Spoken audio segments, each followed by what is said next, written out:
Well, g'day fishers. Welcome back to another weekly fishing report. Well, this weekend, enjoy some coffees, maybe some red wine, curl up, in a bed. Don't think it's going to be any good anyway. So it's going to be one of those weekends. Lucky I'm at work because it looks terrible up until about Sunday. So if you're fishing the trailer boat tournament this weekend, well, I wish you good luck. It's going to be a tough one. I think it's going to be inside the bay only at this point in time with that swell that's supposed to be well predicted to be quite horrendous. I believe it's pretty big out there at the moment. So, welcome to the fishing report. Not much to report. However, in saying that, there were some absolute cracking fish caught during the week. We'll get to the offshore, but there was plenty of cobia caught this week. We'll begin with inside the bay as we do every week. Still some good flathead around. I think we're going to get another push of fresh water down from the Karua systems in the Tilligary Creek area. So the bay will go dirty again. Although it is dirty, it's that clear tea tree colour. I think it's going to get a little bit muddy over the next few days. There's been a lot of rain in those back catchments of the Karua and also the Tilligary and also the Mile. So be prepared that it is going to dirty up again, unfortunately. And the fish are definitely going to push down further down the bay to the bottom half of the bay. Now, we were just seeing some longtails come into the bay as well. I reported that last week. Ben Hall, he managed to spin one up and said there was quite a few fish there.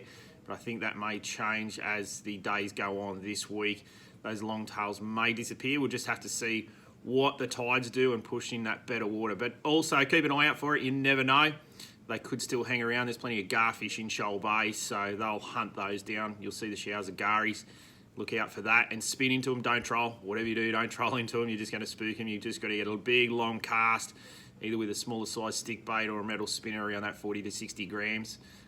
But a big, long cast is needed to catch those longtails. So they are there at the moment. Whether they'll be there this weekend, you'll just have to go and have a look and brave the conditions.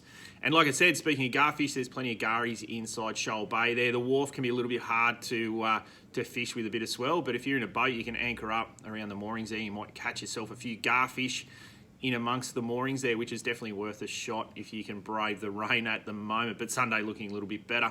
Plenty of brim down the breakwall, and I think they'll be in big numbers now after this little bit of rain.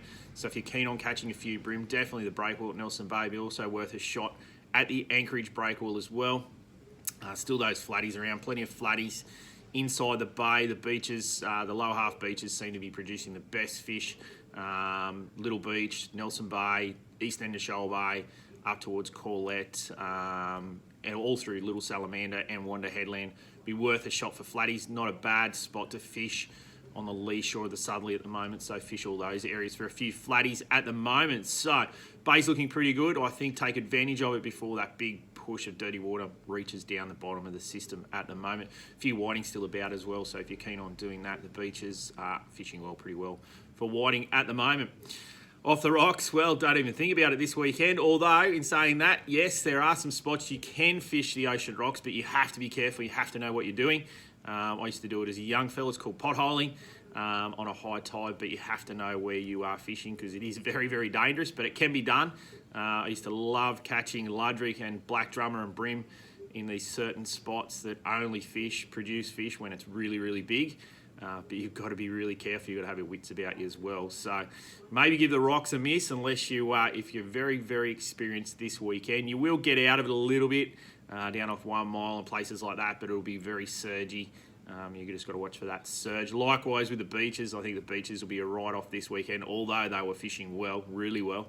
I think they'll be a write-off this weekend unless you can find a protected southern corner. There might be a few brim hanging in those washes there, and give that a shot at the moment. So beach is a bit of a write-off. Now the offshore sea, we'll talk about it. It was definitely fishing really, really well this week. You probably saw some Instagram posts. I weighed a really nice cobia for Jack Hammond, 22 kilos, caught that on snapper gear, so that's an absolute perler of a cobia, really nice fish. I've also received some other photos in the last couple of days, so I'll put those up on our Instagram page. Some really nice cobia caught during the week. It just seems to be that was a week of cobia, and hopefully they're still there after this big swell. Although the water was dirty, cobia do not mind at all. I think I mentioned that last week. So definitely worth, when that swell backs off Monday, Tuesday, having a crack at a few cobia. You can either throw plastics at them or live bait, or they do love a good burley trail. So if you're keen on doing that, anchor up any of those points around the islands, get a good burley trail going, and you will find that the cobia will be attracted to your burley trail. Also, still some really nice snapper around. There's some really nice snapper in the shallows, and there will be after this swell. Adam ventured out during the week in the afternoon, sent me a photo. It was virtually like he left the shop 2 minutes, and next minute he's showing me a 6 kilo red on the phone. So it's some really nice snap around. Some trags on the reef as well, so some really nice trag around. So if you're keen on doing that when that weather abates.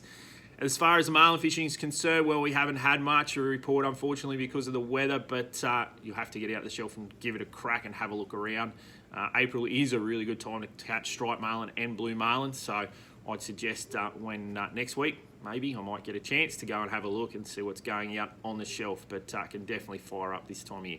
Anyway, short but sweet report this week, only because of the conditions, but there are some good fish around. If you manage to get out there and have a crack, well, good luck. Anyway, enjoy your week.